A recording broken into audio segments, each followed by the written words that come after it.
possamos hoje, né, dentro do tema que é emoções, pensamentos e o perispírito, nós possamos, né, juntos compreender um pouco desse assunto e depois, em casa, se tivermos o interesse, buscarmos, né, estudar mais, nos inteirarmos mais sobre esses assuntos. Então, nós vamos iniciar com uma fala de Paulo, que está em Coríntios, capítulo 15, versículo 44, que diz assim: semeia-se corpo natural, ressuscitará corpo espiritual. Se há corpo natural, há corpo espiritual. Esse corpo natural que ele fala aqui é um corpo moldado em nosso organismo, não é? De matéria, de carne e sangue. Então, aqui, por essa fala de Paulo, nessa carta de Paulo aos Coríntios, quando ele fala desse corpo natural, né, se há corpo natural, há também um corpo espiritual, ele já nos dá a dimensão de que nós vivemos em duas esferas. Não é que nós temos esse corpo material e ele também nos fala que nós temos um corpo espiritual, que não estamos restritos, não é, apenas a essa vivência da matéria. E nas tradições mais antigas, nós vamos encontrar, né, os egípcios falavam que existia o Ba e o Ka, ou seja, também um corpo espiritual. Dentro da tradição da Cabala, chamava-se o Roash. No budismo, o Kamarupa. Na Índia, chamava-se Mano Maya. E Johann Lavater, antes mesmo de Kardec, que Kardec viesse a falar sobre o perispírito, ele, numa carta que ele escreveu, não é, para Maria da Rússia, uma imperatriz, ele diz assim: a alma aperfeiçoa em sua existência material as qualidades do corpo espiritual. Então, aqui também ele já fala desse corpo espiritual. Então, a gente vê que Paulo faz essa citação do corpo natural, que é o corpo da matéria, fala do corpo espiritual. As antigas tradições, não é, orientais também falavam, não é, na existência de um corpo espiritual e de algo que envolvia o espírito. Mas só com Kardec é que, através dos seus estudos, das suas pesquisas, é que ele traz para nós o estudo sistematizado, né, sobre o que é isso, o que é esse perispírito. Vamos dar uma ideia inicial. Quando a gente tem uma fruta, dentro da fruta não existem as sementes, e às vezes essas sementes elas não têm uma espécie de uma películazinha que reveste, que protege aquela semente. Então o perispírito é isso aí. Ele reveste esse foco de inteligência individualizado, que somos cada um de nós. Então é como se ele fosse uma roupa, digamos assim, a grosso modo, do nosso espírito. E nós vamos ver na pergunta 93 do Livro dos Espíritos, quando Kardec, né, quando ele cunha esse termo de perispírito, e o que significa isso? Peri, não é, que vem do grego, que significa em torno, e espíritos, que vem do latim. Então, perispírito, quer dizer, em torno do espírito. Por isso que ele chama perispírito, que é algo que está revestindo esse foco de inteligência que somos cada um de nós, essa individualidade que somos também cada um de nós. E nessa pergunta 93, quando ele pergunta assim: o espírito, ele não tem nenhum envoltório ou ele tem algum? Aí a espiritualidade responde que nós possuímos, né, um envoltório que é uma substância vaporosa para nós, né, semimaterial, mas que para eles é como se fosse uma matéria grosseira. Por quê? Porque a gente sabe que os espíritos na esfera, né, na pátria espiritual, eles têm uma densidade diferente da nossa. Então, a maneira como eles enxergam a nós, então, para eles, aquilo é uma matéria ainda grosseira. Mas para nós, que a gente nem consegue ver, não é, a olho nu, a não ser aqueles que têm evidência. Então, para nós é uma matéria semimaterial, é algo vaporoso. Aí na pergunta 94 do Livro dos Espíritos, aí ele pergunta, e de onde vem, como é feito esse perispírito? Aí a espiritualidade responde, de que o perispírito é formado, não é, do fluido cósmico universal. E o que vem a ser isso? Vamos imaginar que esse fluido cósmico universal, ele é a matéria-prima para tudo o que existe. E ele pode sofrer várias modificações. E uma dessas modificações é o que proporciona, não é, digamos assim, a confecção do perispírito. E esse perispírito, ele vai buscar, nós nos vivemos aqui na Terra, nesse planeta. Então, a gente, ao reencarnar aqui nesse planeta, né, o nosso perispírito, ele vai buscar, né, os recursos materiais dentro do fluido cósmico que existe aqui no nosso orbe, no nosso planeta, e assim ser constituído justamente esse perispírito, esse envoltório. E nós podemos imaginar também, para que fique mais claro ainda, quando a gente pega os ingredientes, vamos imaginar que o nosso espírito são os ingredientes de um bolo.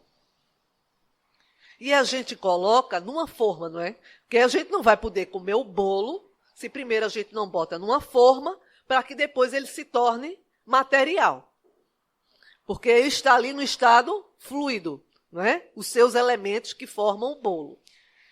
E a gente coloca na forma e depois ele vai aparecer de acordo com aquela forma que a gente colocou. Não é a massa daquele bolo. Então, é mais ou menos assim. Então, ele serve de intermediário para que o espírito ele possa se comunicar com a nossa matéria. Ele é como se fosse uma ponte.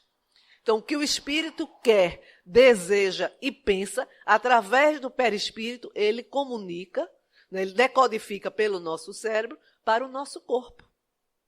Da mesma forma que aquilo que vem de fora, as nossas percepções externas, não é, passam pelo nosso perispírito, por essa ponte, e leva para o nosso espírito, esse foco de inteligência que nós somos. Então, isso é o perispírito. Então, tudo fica registrado nele. É como se fosse, a gente, por exemplo, quando a gente vai tirar uma foto, não é? Então, o que é a foto? Então, é uma mistura de luz e sombra, não é isso? Que faz com que aquela imagem na qual a gente está focando naquele momento através, não é, dessa luz e sombra, aquilo se registre numa folha fotográfica ou numa câmera digital, não é isso? Então, da mesma forma, tudo que a gente vivencia, tudo que a gente sente, cada pensamento, por mais simples que seja, cada emoção nossa, cada sentimento, fica ali registrado, fica ali fotografado nesse perispírito. Certo? Então, continuando. Agora vamos ver as emoções. Joana de Ângeles nos fala que nós somos um feixe de emoções. Cada um de nós, antes de tudo, um feixe de emoções que nos dirigem, nos condicionam, não é? E elaboram o nosso comportamento psicológico. O que quer dizer isso? Que muitas vezes, na maioria das vezes, nós somos levados pelas nossas emoções. Que se a gente não tem aquele momento em que a gente para e reflete, nós somos dirigidos, condicionados pelas nossas emoções. Se vem uma emoção que nos dá uma tristeza, ou uma alegria, ou uma decepção, não é? Ou uma sensação de perda, de falência, de fracasso. Então, isso muitas vezes é o que nos conduz em nosso comportamento. Porque muitas vezes a gente não tem ainda essa capacidade de parar, refletir e transformar aquela emoção, educar aquela emoção. Então, por isso que Joana de Ângeles, ela nos fala de uma forma bem clara. Nós somos, antes de tudo, um feixe de emoções. E como a gente também hoje vai tratar do pensamento, vamos ver o que Emmanuel nos fala a respeito do pensamento. Ele nos diz o seguinte: o pensamento é uma substância, é uma coisa mensurável. Encarnados e desencarnados, né, povoam o planeta na condição de habitantes em vários andares, né? E que os nossos pensamentos, eles se encontram, eles algumas vezes se repelem ou se neutralizam. O que ele quer dizer com isso? Que o nosso pensamento, ele tem força. E Platão já dizia, tudo nasce primeiro no campo das ideias. E tudo que a gente vai realizar começa aonde? Inicia-se aonde? No pensamento. Então, à medida que a gente se sintoniza com determinados pensamentos, se eles são bons, eles vão se unir, não é, a outros pensamentos que estão vibrando naquela mesma situação. Se os nossos pensamentos são de doença, de enfermidade, não é, de maldade para com o outro, de insegurança, de incredulidade, né, de medo, então ele vai se unir a esses pensamentos, a quem vibra e pensa como nós. E isso vai repercutir em nosso organismo. Por isso que nós trouxemos isso, pensamentos, emoções e o nosso perispírito, porque é ele quem faz essa ponte. A maioria das nossas doenças, para não dizer todas, né, a sua etiologia, né, o seu início, né, a sua causa, normalmente começa no nosso espírito, no nosso adoecimento espiritual. Muitas vezes, quando ele vem se manifestar na matéria, é porque lá atrás, um pensamento que ficou ali fixado numa crença, num sentimento, numa emoção que não é boa, uma emoção enfermiça, então ele vai nos adoecendo. A exemplo, culpa, remorso. Então, aquelas pessoas, né, que muitas vezes, por uma determinada situação, acalentam dentro de si o sentimento da culpa, do remorso. É como se fosse uma ferrugem que vai nos corroendo por dentro. Então, de início, a gente não percebe, mas depois aquilo vai nos adoecendo, não só espiritualmente, e depois, através desse nosso perispírito, essa nossa emoção, esse nosso adoecimento, ele passa a existir na nossa matéria. Por isso a importância, né, quando Jesus dizia a questão do orar e do vigiar, não era simplesmente algo em termos religiosos, ou algo que ele falasse por falar. Até porque Jesus, das suas pregações, ele se mostrava muito prático, ele se mostrava muito coerente. Então, ele não trazia nada para nós que não tivesse uma base, que não tivesse uma razão de ser. Porque se a gente tem esse hábito, não é, de vigiar, às vezes, as nossas emoções, os nossos pensamentos, aquilo que nos vai na alma, então ali a gente consegue, através da nossa consciência, né, fazer um filtro, criar um senso crítico do que é fato, né, do que realmente nós devemos continuar conosco e daquilo que a gente deve descartar, que já não nos pertence mais. Porque se a gente errou em algum momento, em alguma situação, e nós nos sentimos culpados, né, por algo que tenha acontecido, o que se tem melhor a fazer? Reconhecer, eu errei, né, eu contribuí para aquela situação, mas é isso. Agora é daqui para frente. Não adianta ficar remoendo aquela culpa, porque nem nada vai adiantar. Não vai fazer com que aquele fato que ocorreu deixe de existir. Que aquele nosso erro praticado, ele deixe de existir. O que nos cabe a partir de agora é buscar a corrigenda. É buscar maneiras, não é, de corrigir aquela situação ou de reparar adiante assim que tenhamos a oportunidade. Da mesma forma, o remorso. Então, são sentimentos que a gente, muitas vezes, a gente vai carregando, né? Como se fosse uma malinha, né? E muitas vezes até a gente gosta daquilo, a gente acalenta aquela culpa, aquela dor, aquele sofrimento, como se fosse uma companhia. É como se passasse até ser, de certa forma, algo como um amigo que a gente leva. Ao invés de a gente buscar, resolver, fazer um enfrentamento daquela situação e se livrar. Porque é uma bagagem que não nos acrescenta em nada. Pelo contrário, ela só vai sugando as nossas energias. E nós vamos ver aqui, né, no tema que estudamos, que ele diz o seguinte: o conjunto, espírito ou mente, perispírito ou psicossoma, porque André Luiz chama em suas obras o perispírito de psicossoma, o corpo ou o soma, é tão entranhadamente conjugado no processo da reencarnação que em qualquer período da existência são articulados ou desfeitos sucessivos equipamentos que procedem da ação de um sobre o outro. O espírito aspira, o perispírito age sobre a matéria, dando surgimento a respostas orgânicas ou a fatos que retornam à fonte original, como efeito da ação física que o mesmo corpo transfere para o ser eterno, concedendo-lhe crédito ou débito, que se incorpora à economia da vida planetária. Vamos trazer aqui um exemplo. Quando às vezes a gente tem um desafio pela frente, seja uma prova, seja algo em nosso trabalho, que é algo realmente muito importante para nós, e que a gente está com receio, que a gente está inseguro, a gente não sente que essa insegurança, que esse medo, ele se reflete no nosso corpo. De que forma?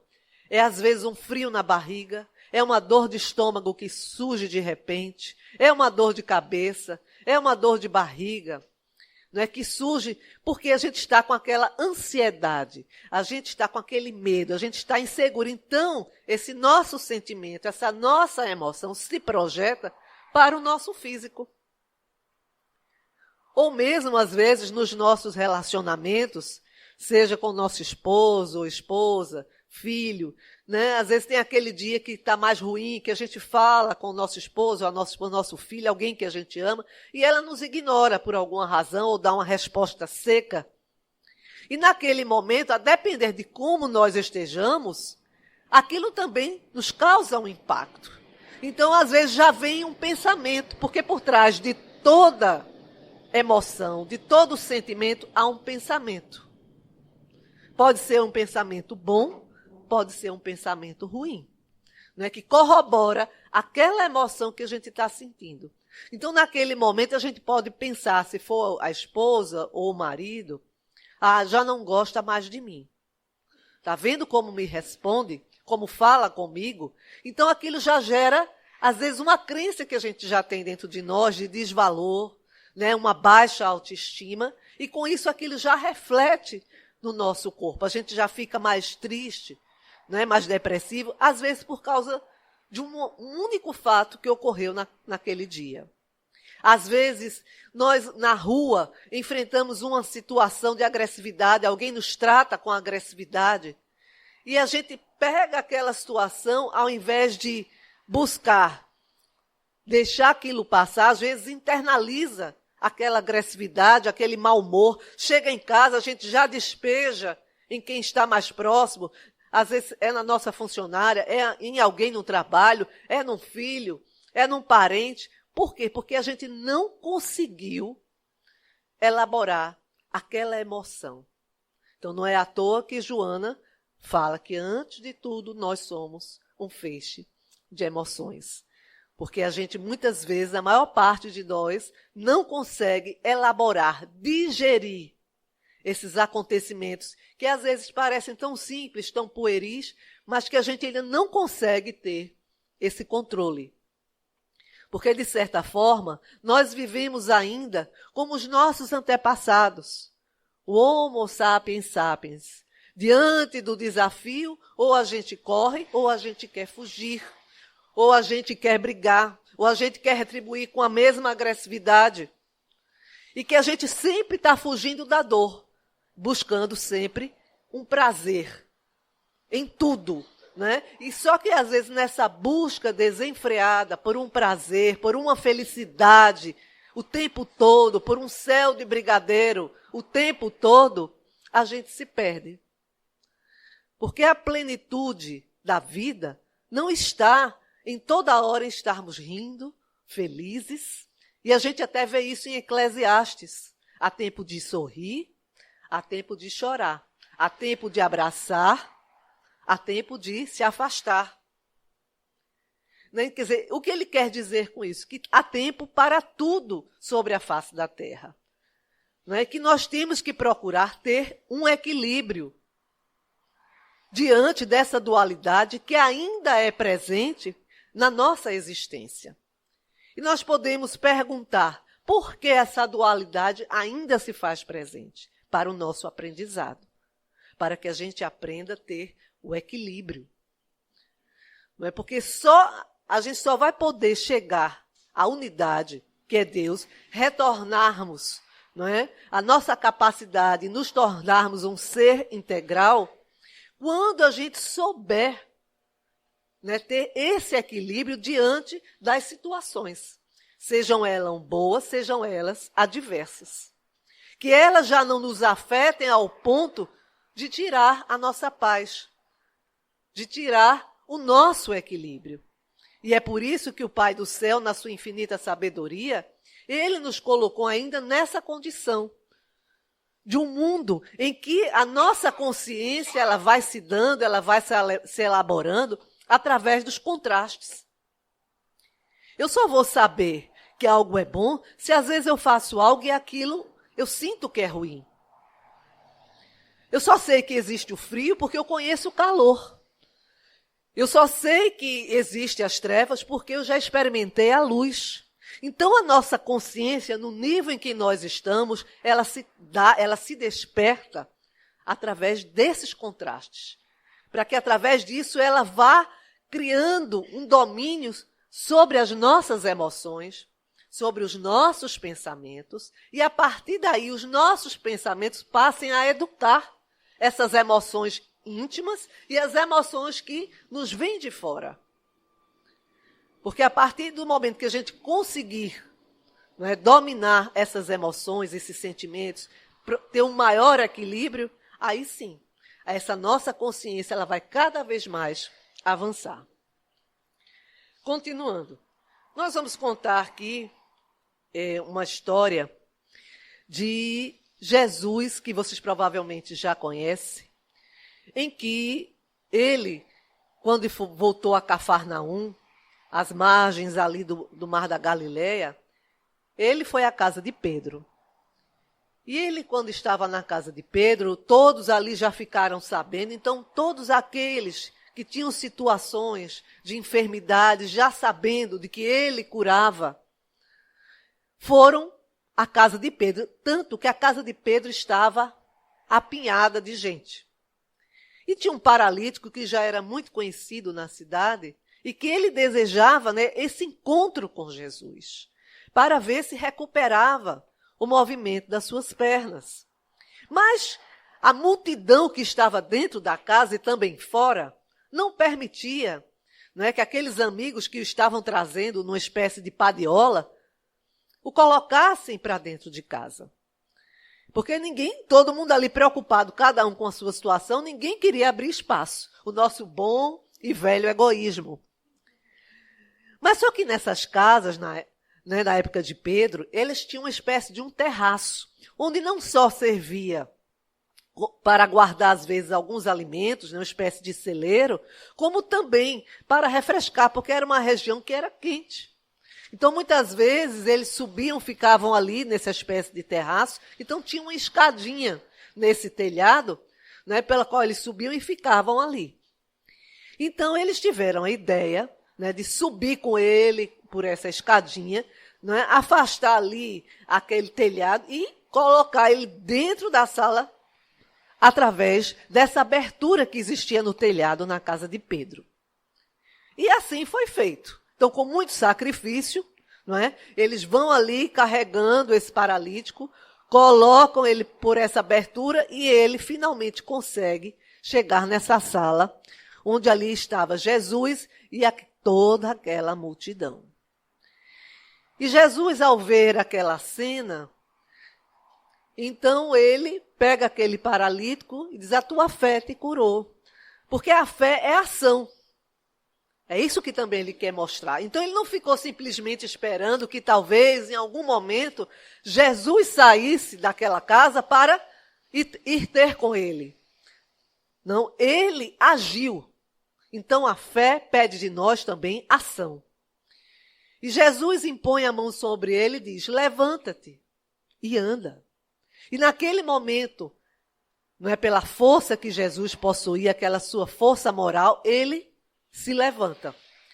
E ele fica tão feliz naquela situação que ele agradece a Jesus e sai dali à medida que ele consegue passar pela multidão e vai embora.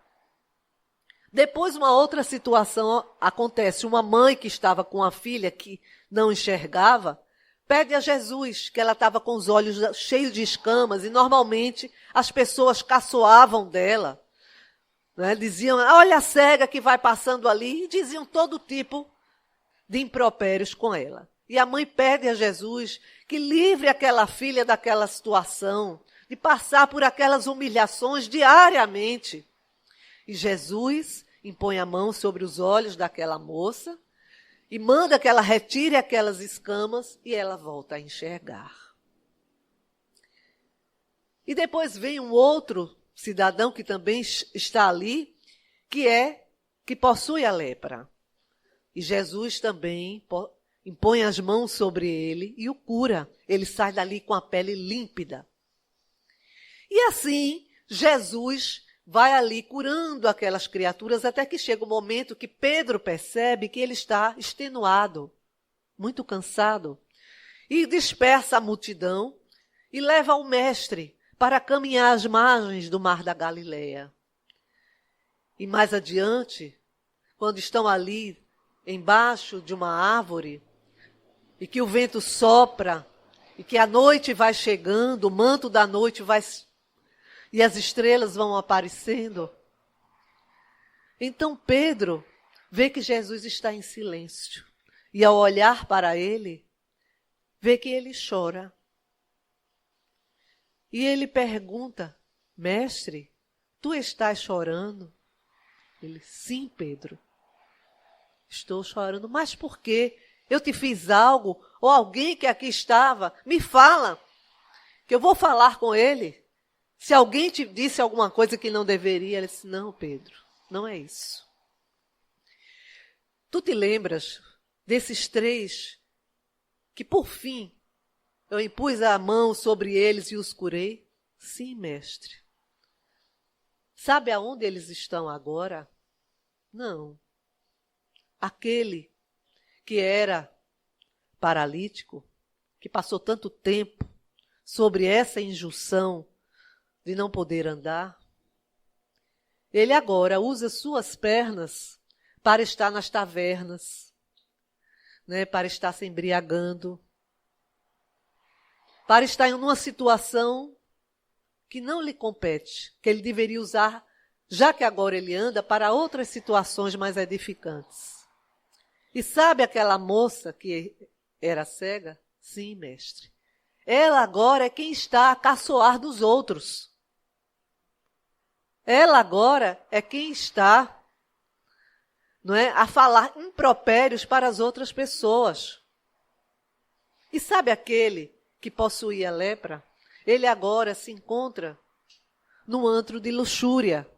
Porque como antes ninguém queria tocá-lo, ele agora quer recuperar esse tempo perdido, vivendo, né, mergulhado na luxúria.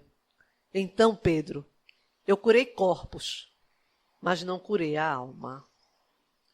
Então, vejam só o que nos traz essa passagem de Jesus.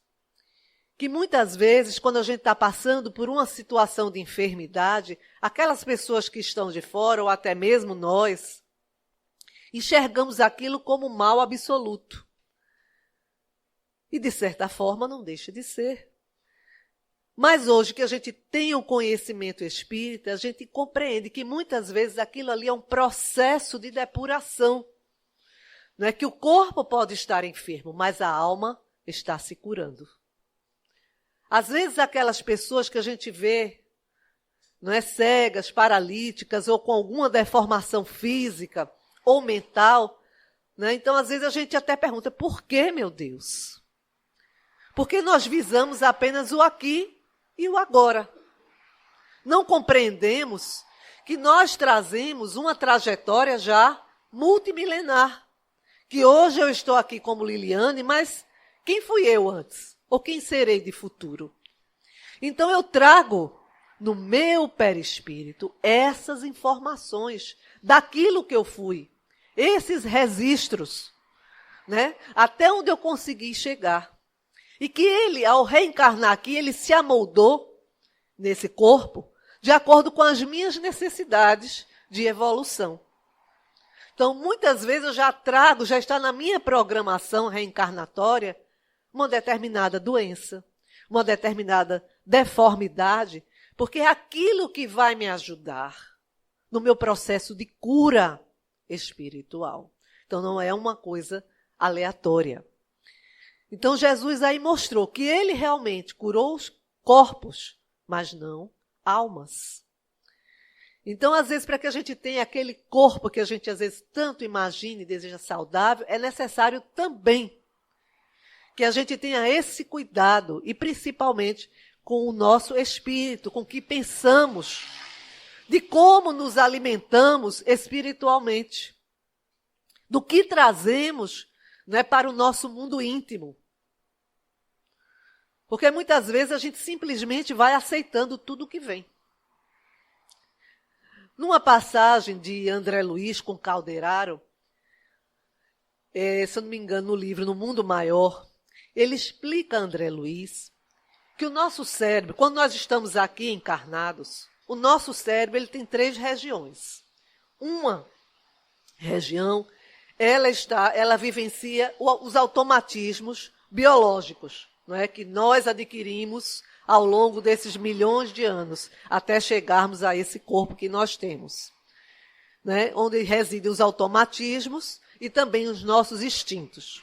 Numa outra região, que é justamente a nossa consciência, é a nossa jornada atual, são as nossas conquistas atuais, o esforço e a vontade que nós empreendemos para nos melhorarmos. E há uma terceira região, que ele chama a noção das coisas superiores, né? Que é aquela região que ele chama de superconsciência. É quando a gente já conseguiu, além de despertar a nossa consciência, nós estamos alargando, não é, a nossa visão, né, perante a vida, perante as situações, e conseguindo justamente esse equilíbrio entre as emoções, os pensamentos e as nossas ações aqui no mundo. Então já é a superconsciência. E a maioria de nós ainda vive o quê? Nesse primeiro andar, digamos assim. Nessa primeira região, movido pelos automatismos, movido pelos instintos, né? Buscando atender apenas aquelas situações, né? Do dormir, do comer, do trabalhar, não é? Do sexo. E às vezes passamos toda uma existência dessa forma, sem pensar, sem refletir, guiados apenas por esses automatismos biológicos e os nossos instintos, as nossas necessidades. E às vezes não entendemos por que vivemos às vezes tão ansiosos, né? É como se a gente tivesse uma sede e que a gente só toma água do mar. E por isso a nossa sede está sempre continuando. A nossa ansiedade de conquistar, de ter, de buscar. E com isso nós vamos nos desgastando, levando a um desgaste não apenas físico, mas também espiritual e mental.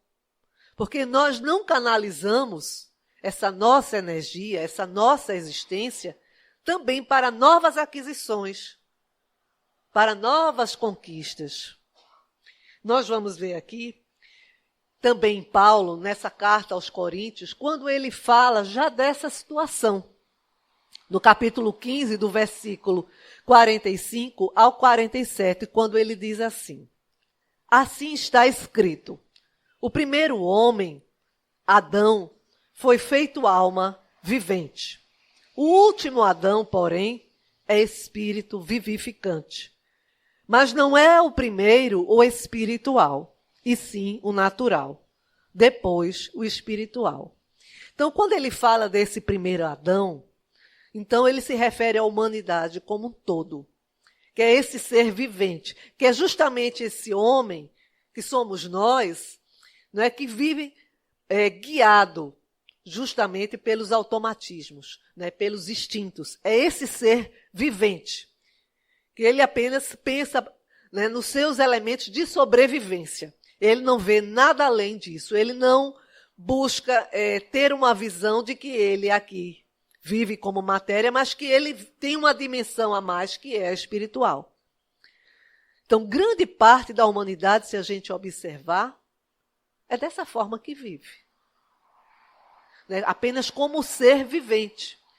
E é por isso que a gente vê tanta violência, a gente vê tanta criminalidade, não é? A gente vê os grandes absurdos por aí, a falta de empatia uns com os outros, né? O culto à individualização, o culto de que só quem é bom é quem tem poder, quem tem recursos materiais, não é? Quem é bonito fisicamente. Então nós estamos sempre vivendo pelo externo, pela aparência. Então é esse Adão do qual nós somos ainda herdeiros. E nós não entendemos que lá atrás, não é, nós fomos convocados a sermos parceiros, não é, dentro da criação, como co-criadores. Nós esquecemos, né, de agirmos com parceria junto com Deus, junto com Jesus, que criou o nosso planeta. Aí quando ele fala aqui, o último Adão, o ser vivificante, esse último Adão é Jesus.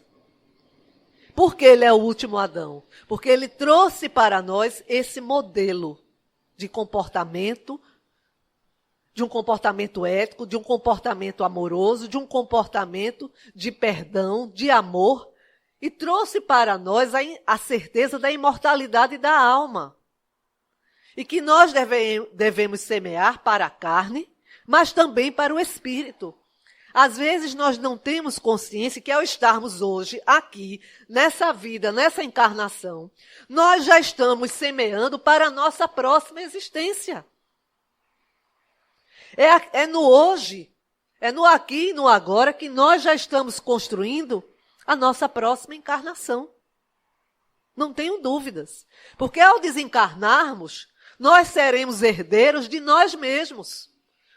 Da vida que levamos, daquilo que fizemos, seja de bom, seja de ruim, dos sentimentos que alimentamos, dos pensamentos que nós também alimentamos na nossa intimidade, nós seremos herdeiros de nós mesmos. E com essa herança, ao desencarnarmos, quando tivermos a oportunidade do retorno, é essa herança que irá nos acompanhar. Por isso a importância de nós desenvolvermos a nossa consciência. Nós vemos aqui um caso de Cecília no livro de Manuel Filomeno de Miranda, que ele fala sobre loucura e obsessão, de uma moça chamada Cecília, em que ela era uma moça de sociedade, né, muito bonita, e que não, mas que era uma pessoa dada assim, a muitos envolvimentos amorosos. E num desses envolvimentos amorosos, ela engravida. E ela, ao se ver gestante, ela não quer de forma nenhuma aquela criança. Por quê? Porque como ela ficaria perante aquela sociedade? Ela seria apontada, ela já não seria aquela moça disponível para um futuro matrimônio. Então, e fora que ela tinha vaidade no seu corpo. Ela tinha na mente que uma criança iria fazer o seu corpo disforme. Então, ela resolve, pelo aborto. E ela busca uma senhora que era enfermeira e que tratava desses assuntos. Mas um dia antes dela fazer isso, ela tem um sonho com a mãe dela, que estava ali junto dela o tempo todo tentando trazê-la à razão. Porque aquele espírito que retornaria através dela era um espírito que já tinha sido seu consorte em outras vidas, e seu companheiro também de muitas vivências erradas. E que eles teriam agora a oportunidade, através dessa gravidez dele, nascer através dela, e eles reatarem esses laços e se reconciliarem. Então a mãe, no sonho, quando ela se desprende, tenta alertar ela dessa situação. Tanto é que quando ela acorda e que vai a esse local, ela conta à enfermeira desse sonho estranho, desse pesadelo. E a enfermeira ali naquele momento, intuída também pela mãe dela, não é melhor você desistir? Vamos parar com isso. Tem essa criança, se você não quiser, dê. Mas ela persiste naquela situação. E nesse momento, aquele espírito que já estava ali, acoplado a ela para uma futura reencarnação, desculpe, ele começa a sentir o sofrimento de ser retirado daquele ventre. E ao ser retirado daquele ventre, ele fica com tanta raiva dela, e como há uma ligação entre eles de perispírito para perispírito, ele não abandona aquela mãe, aquela futura mãe. E a raiva dele é tão grande que ele diz, eu vou, mas ela também vai. Então ele age pela sua raiva, pelo seu ódio sobre ela, sobre o seu aparelho físico, que ela tem uma hemorragia tão grande que ela vem a desencarnar. E ali, a partir dali, começa uma nova história, de sofrimento e de dor para ambos os espíritos. Então, por isso a importância de a gente pensar, entender que a nossa vida não se restringe aqui à matéria. E entender que tudo o que fazemos está aqui registrado. E nós vamos ver aqui, também aqui, o seguinte. Saúde e enfermidade, beleza e feiura, altura e pequenez, agilidade e retardamento, como outras expressões da vida física, procedem do espírito, que vem recompor e aumentar os valores bem ou mal utilizado nas existências pretéritas. Além desses, os comportamentos e as manifestações mentais, sexuais, emocionais decorrem dos atos perpetrados antes e que a reencarnação traz de volta para a indispensável canalização em favor do progresso de cada ser. Então vejam só, que como as nossas ações repercutem, não só no aqui e no agora, mas para o nosso futuro reencarnatório. Porque quando a gente, antes de reencarnar, há todo um processo. Então, aqueles que são essencialmente recalcitrantes no erro, na maldade, no ódio, esses reencarnam compulsoriamente e com várias limitações, às vezes físicas ou mentais, a depender daquilo que fizeram. Claro, isso não é uma receita de bolo, porque existe nisso aí tudo a misericórdia divina. Mas, digamos assim, em termos gerais, normalmente é isso que acontece. Mas aqueles espíritos medianos, que nem foram tão bons, mas também que não foram tão maus, então eles acompanham, junto com aqueles técnicos que preparam a reencarnação, como ele virá. E existem os critérios para essa futura reencarnação, que é justamente que vai depender dos nossos méritos e dos nossos deméritos. Daquilo que fizemos antes de bom e de mal. Então, aquilo ali, às vezes, se a gente, de alguma forma, pela nossa incuidade, a gente maltratou o nosso corpo, não é? Seja através de um vício, do cigarro, ou às vezes até da gula mesmo. Então, às vezes, naquela futura reencarnação, a gente nasce com uma determinada restrição. Né? Seja um problema, às vezes, de estômago, intestino, para que a gente se eduque, né? Naquela futura existência. Porque, de acordo com aquilo que fizemos, Manuel Filomeno de Miranda, ele nos diz, ou nós teremos asas para voar e cada vez mais crescer, ou teremos na carne um presídio. Mas é um presídio de reeducação, que vai nos possibilitar essa reeducação. Porque chega um momento que nós não temos mais a capacidade de escolher. Né? Aqueles espíritos que incorrem nos mesmos erros, numa vida, 2, 3, porque Deus, pela sua misericórdia, Ele não nos pune no nosso primeiro erro. Porque Ele sabe, não é, que nós estamos naquela fase de aprendizado, não é, de crescimento espiritual e moral. Então é natural que em algum momento a gente caia, outro a gente levante, uma hora a gente erre, outra hora a gente acerte.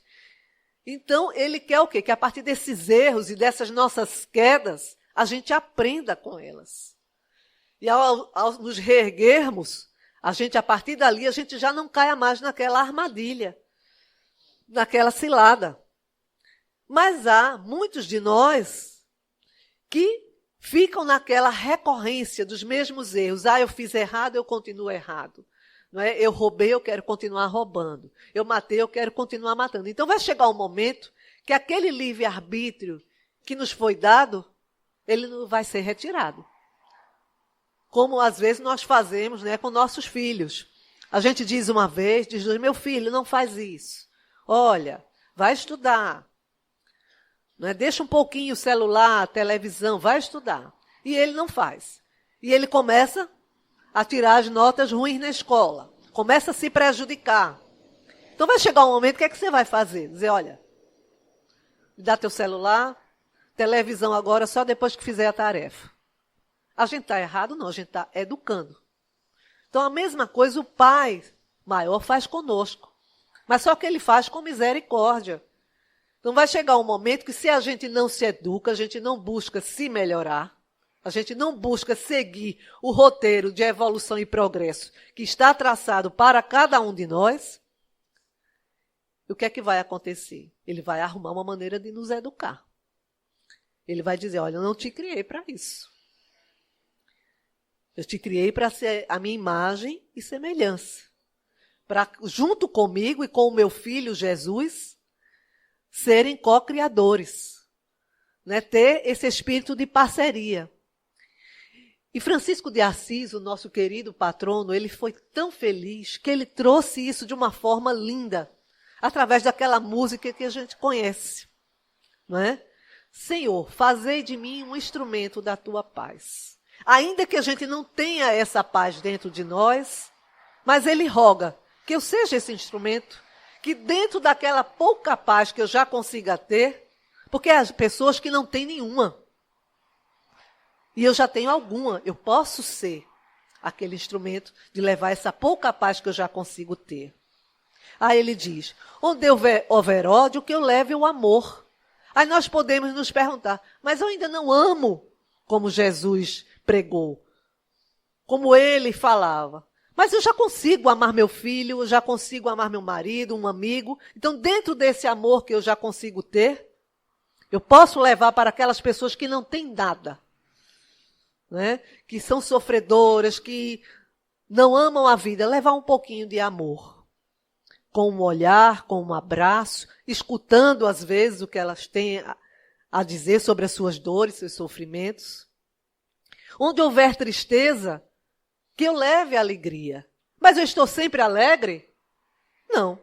Há momentos que eu estou profundamente triste. Mas nos momentos em que eu estou alegre, eu não posso levar alegria? Eu não posso cultivar alegria no meu coração? Onde houver erro, que eu leve a verdade. Mas eu ainda erro tanto. Eu ainda faço tantas coisas equivocadas. Mas algumas eu já acerto. Então, dentro daquilo que eu acerto, eu não posso passar a minha experiência para aquele outro que está incorrendo naquele erro que eu já caí lá atrás? Posso. Onde houver discórdia, que eu leve a união. Ah, mas às vezes eu ainda sou tão briguento. Sim, mas eu estou sempre briguento? Não. Eu já consigo hoje já me controlar mais.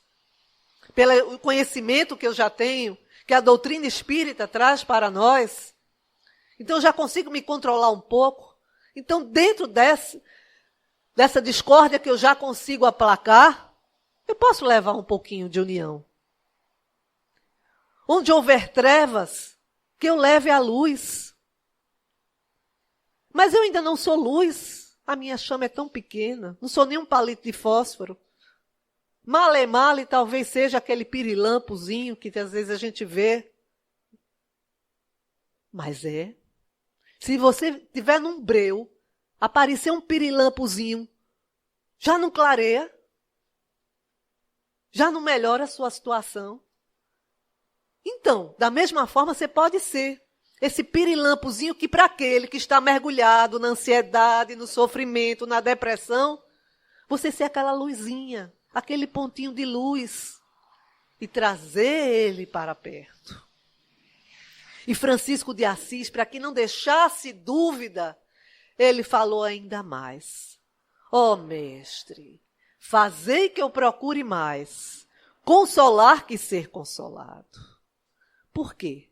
Porque eu já sei como é bom ser consolado, como é bom ser acolhido.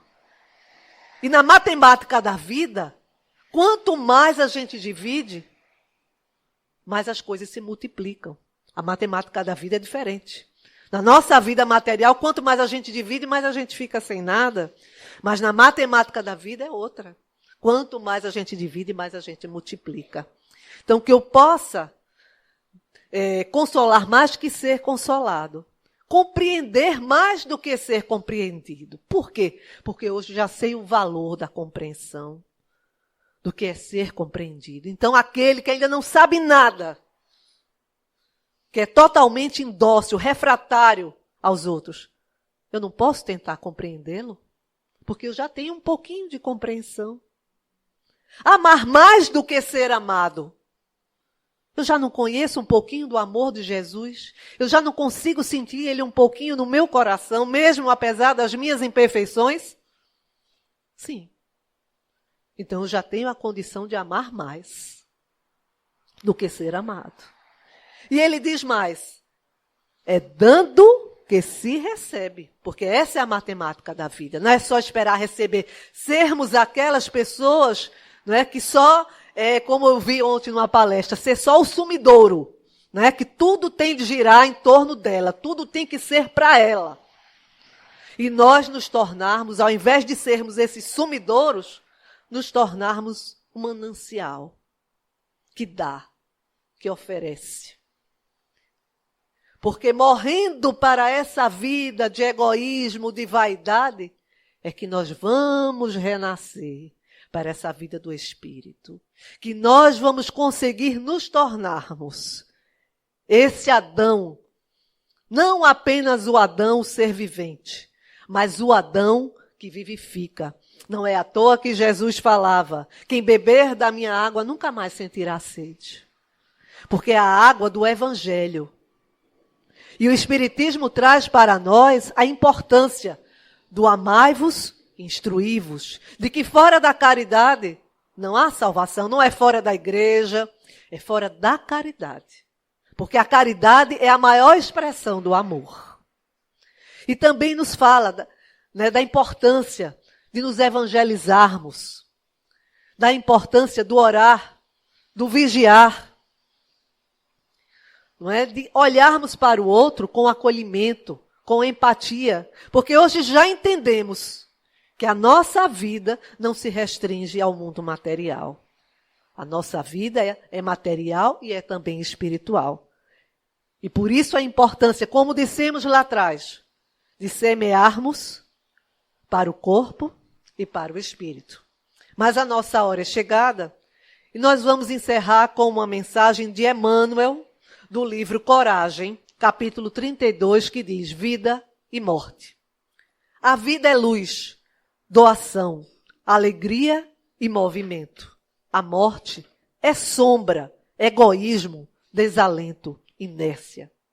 Analisa as forças vivas que te rodeiam e observarás a natureza desfazer-se em cânticos de trabalho e amor, assegurando-te bem-estar.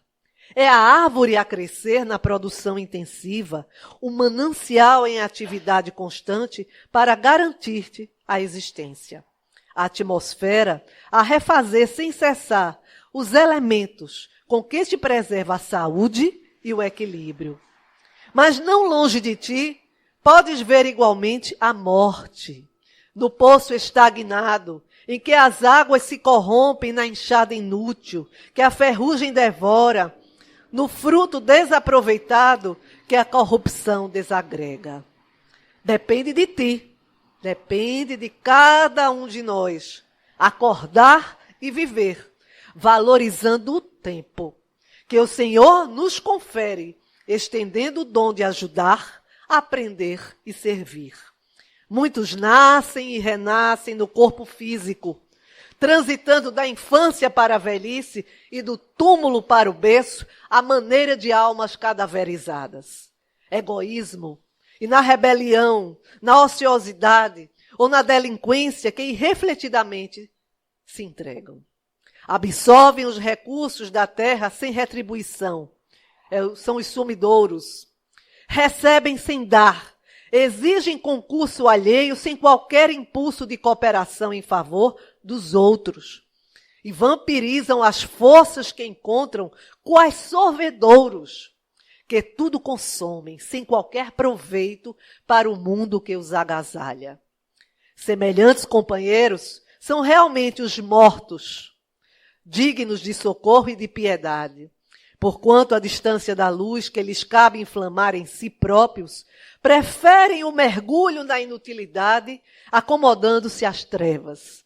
Lembra-te dos talentos com que Deus te enobrece, o sentimento, o raciocínio, o cérebro, o coração, e fazendo verter a glória do bem, através do teu verbo, das tuas mãos, desperta e vive, para que das experiências fragmentárias do aprendizado humano, possas um dia alçar voo firme em direção à vida eterna.